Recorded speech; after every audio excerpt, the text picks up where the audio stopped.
That's the opening bell on Wall Street. Ran just a few moments ago. Madison Air got the honor today to celebrate its initial public offering, its IPO. And here's a look at Wall Street this morning.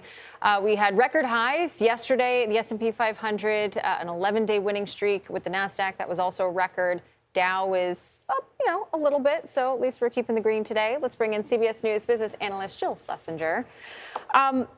Yesterday was kind of wild, right? I feel like everyone's going, there's a war in Iran. Yeah. What is going on? Yet we hit record highs. What's your take on it? I think always when we talk about the stock market, you've said this a million times, stock market's not the economy, economy's not the stock market, but what the stock market is a vote on whether corporate America can make money in the future.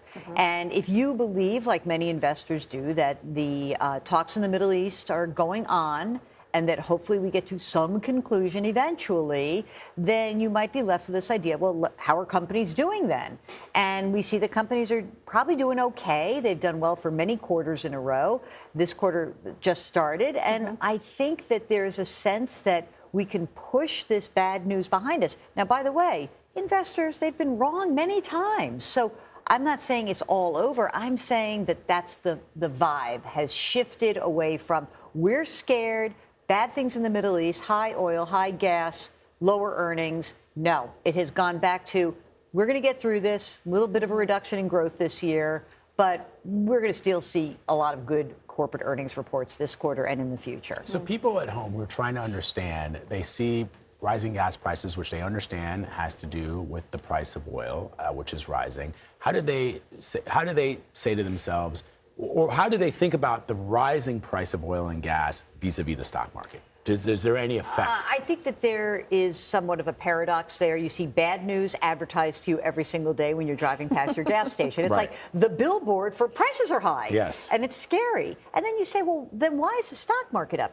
Well, because there's a lot of number crunching on Wall Street, and there's a lot of long-term investors who are not getting dragged into what's happening short term. Yeah. And I think that unless we see something change pretty dramatically, like people say, I feel bad, therefore I will spend less.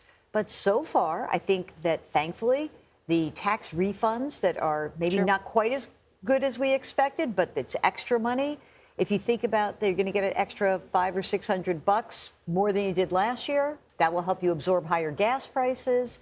And even though confidence has dropped down to horrendous levels, people are still spending. Now, Kelly, you pointed out to me off air, a little behind the scenes this morning. we were just talking, but you brought up this great point, which is like it is different based on what income level you're at and your wealth level, right? Yeah. I mean, so I think that this idea that you can have a bunch of people spending money in a very consistent way, other people saying, I'm freaked out by gas prices, I'm pulling back, I'm not going to be doing the kind of spending I did before. If the big guys are spending more than the little guys are pulling back, the economy looks okay. Yeah. Just doesn't feel good if you're in the little guy category. Right.